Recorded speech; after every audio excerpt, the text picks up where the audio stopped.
Okay, so we're back here at the ADA Foundation headquarters here at Shemishill, and I met this gentleman here, Gavin. Hi, Gavin. Hi. So, Gavin's all the way from Scotland, and he's come here to the ADA to see, well, what's going on. He wanted to make a donation, so I thought we'd just do a quick interview. So, Gavin, let's tell people your journey. When did you start, and what have you been doing? A few weeks ago I came over from Scotland. I work back in Scotland as a sports and activities provider, and I work in schools as well. We have a lot of Polish and Ukrainian families, Eastern European families within our communities, and my organisation, Games at the Gate and the High Flyers Basketball Academy, enjoys having those families as part of what we do, and so I felt it important to come out here and do what I can. You know, the people that afford me a good lifestyle, I wanted to come out here and do whatever I could for them, and that obviously means getting involved with organisations that are here on the ground, and these guys, just from being around here today, are doing an absolutely fantastic job at supporting animals, not only just from Poland but from Ukraine as well. So you've come here. How long have you been in Poland now? Been in Poland for 2 weeks. Started off in Gavin, which was on the western side. Met the deputy mayor, who was working to set up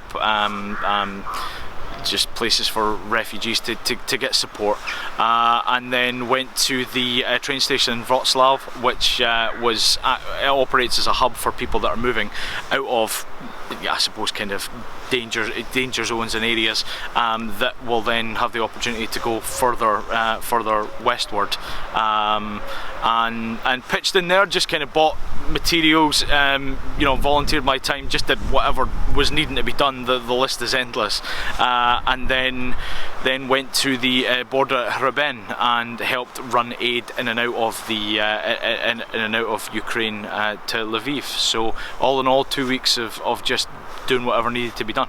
Okay, so what have you seen? Tell the people what you've seen, because obviously most of them have seen the stuff coming through on television, traditional media. So what have you seen? I've seen a lot of people come from just a lifestyle very similar to ourselves, that have,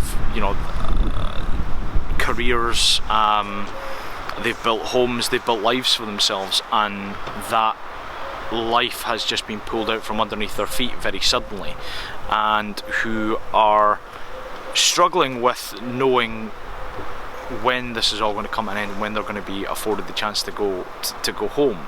And what's very difficult about that is that they, as a people, are very proud of where they've come from and don't actually want to go too far from where they've come from. They want to be in Poland. I think that's why a lot of people are here and are choosing to stay here, because they want this to be over and they want to be part of the rebuild process and go back to the lives that they had before. So you've been to the border, you've been over to Ukraine a few times. Tell the people what you've seen, over in Ukraine itself, and what was the condition of people and vehicles and pets and animals coming across the border. What have you seen there? I've seen people who are in very much the western Ukraine trying to operate almost life as usual, just kind of getting on with things, and trying to save face would be an important part. The west of Ukraine is supporting the east of Ukraine, but the people that are coming into some of these hubs, like the train station in Lviv, from all over Ukraine, some people were coming in and they just look visibly tired and distraught, like they're searching for some kind of refuge, but that even at the minute in a lot of these points, they don't operate as refuge points, they more operate as transport hubs to move on to somewhere else.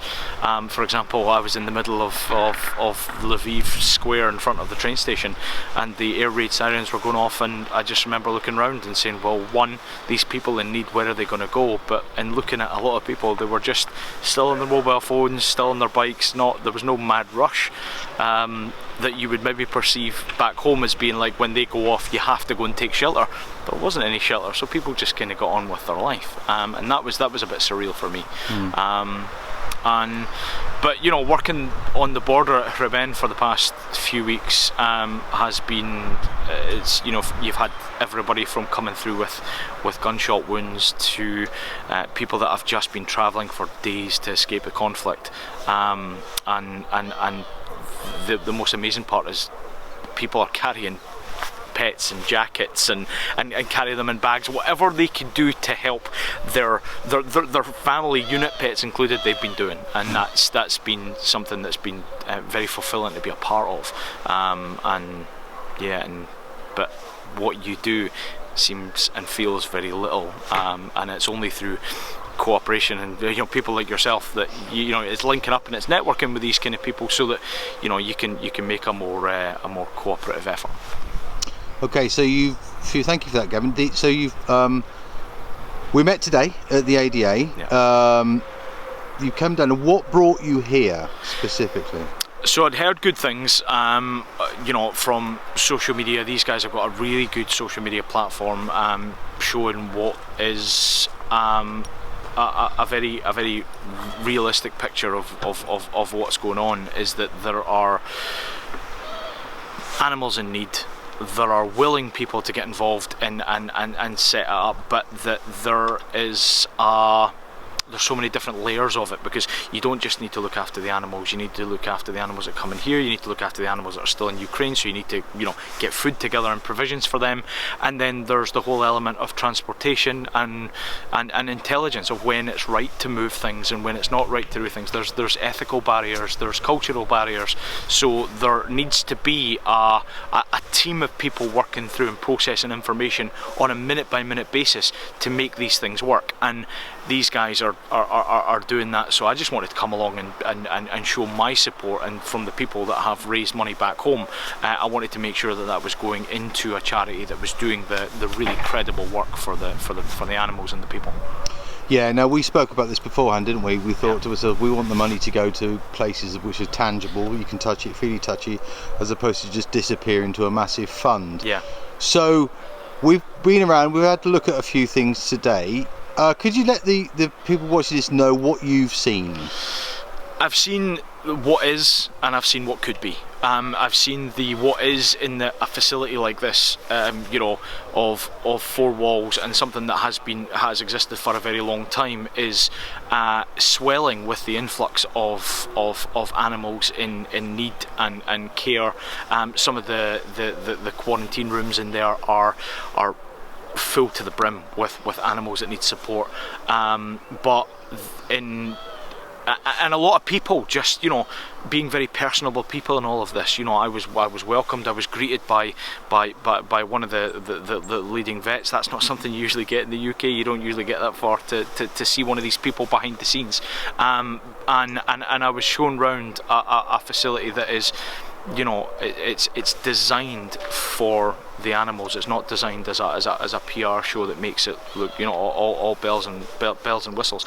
But I've also seen the what could be, and I've seen a fantastic facility today where it's now being used to obviously store things that the animals need, both in Ukraine and here. And I've seen a lot of volunteers just, you know, coming out with ideas left, right and centre as to how to get that a lot closer to where they want it to be, and that is of more of an animal sanctuary encompassing all the values that they've got here, but also looking to the future, in developing that good work further.